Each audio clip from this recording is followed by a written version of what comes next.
झुक जाए गुरु के चरणों में, जो झुक जाए गुरु के चरणों में, उसके सिर पर ही तो जीत का ताज होता है, उसके सिर पर ही तो जीत का ताज होता है। जो सीख ले गुरु से मेहनत की राह, जो सीख ले गुरु से मेहनत की राह, उसके नाम पर ही तो इतिहास होता है, उसके नाम पर ही तो इतिहास होता है।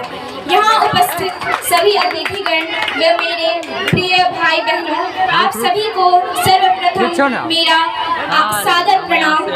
जैसा कि हम सभी जानते हैं कि यहाँ हम सभी शिक्षक दिवस मनाने के उपलक्ष्य में एकत्रित हुए हैं। यह दिवस हम यूं ही नहीं मनाते हैं, बल्कि हमारे भारत के एक महान कलाविद, शिक्षाविद, एक भारतीय शिक्षक व हमारे भारत के पूर्व राष्ट्रपति तथा उपराष्ट्रपति डॉक्टर सर्वपल्ली राधाकृष्णन के जन्म दिवस के उपलक्ष्य में हम इसे कई वर्षों से ही मनाते आ रहे हैं। इसका कारण तो कुछ महत्वपूर्ण नहीं है, परंतु इनसे जुड़ी एक कहानी है कि इनके जन्म दिवस पर 5 सितंबर को डॉक्टर सर्वपल्ली राधाकृष्णन के छात्रों ने उनसे अनुरोध किया कि क्या महोदय, क्या हम आपके जन्म दिवस को मना सकते हैं या उसे आपको कोई उपहार दे सकते हैं। तब उन्होंने कहा था कि इसे व्यक्तिगत रूप से ना मनाकर वैश्विक रूप से या सामूहिक रूप से मनाया जाए तो वह ज़्यादा बेहतर होगा। तभी से जब उनके मरणोपरांत 5 सितंबर को प्रत्येक वर्ष हम शिक्षक दिवस मनाते आ रहे हैं। कहते हैं कि एक सुदृढ़ भवन की नींव जितनी महत्वपूर्ण है, उतने ही छात्र रूपी जीवन में शिक्षक की महत्वता है। इसलिए कहा गया है कि गुरुर् ब्रह्मा गुरुर् विष्णु गुरुर्देव महेश्वर गुरुर् साक्षात परब्रह्म तस्मै श्री गुरुवे नमः। अर्थात गुरु ही ब्रह्मा है, गुरु ही विष्णु है और गुरु ही भगवान शंकर है।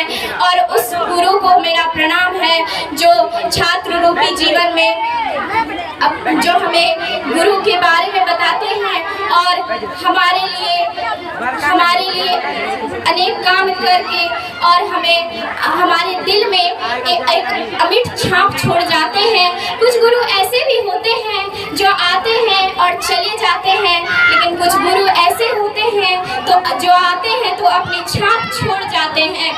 इसलिए कहा गया है कि गुरु गोविंद दोऊ खड़े काके लागू पाए, बलिहारी गुरु आपने गोविंद दियो बताए। अर्थात यह कबीरदास जी की पंक्तियां हैं और कबीरदास जी कहते हैं कि यदि आपके सामने गुरु और गोविंद दोनों खड़े हो तो आप सबसे पहले किसका वंदन करेंगे। फिर कबीरदास जी कहते हैं कि बच्चों, गुरु ही वह होते हैं जो हमें गोविंद अर्थात भगवान के पास पहुंचने का मार्ग प्रशस्त करवाते हैं और उनके बारे में बताते हैं।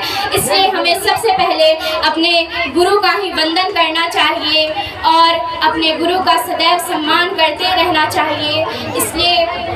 इसलिए गुरु को हम हमेशा सम्मान देते रहें, वह कभी भी उनका अपमान न करें। इसलिए कहा गया है कि गुरु तेरे उपकार का कैसे चुकाऊं मैं मोल, गुरु तेरे उपकार का कैसे चुकाऊं मैं मोल।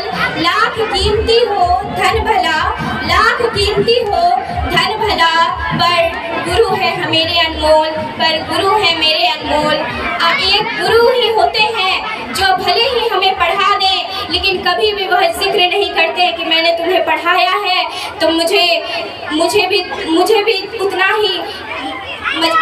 उसका बराबर चाहिए। भले ही हम कोई गलती कर दें या भले ही हम कुछ गलत काम कर दें, लेकिन हमारे गुरु हमेशा हमारे साथ होते हैं और हमें हमेशा एक सही मार्ग पर ले जाने का कार्य करते हैं।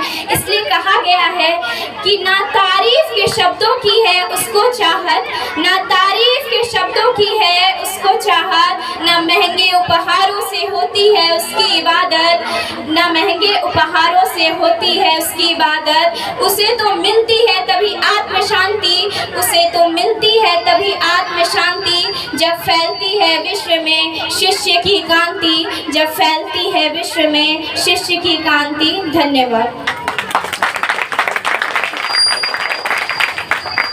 विरधि कुमारी के लिए एक बार जोरदार ताली बजा दे। जो भी पीछे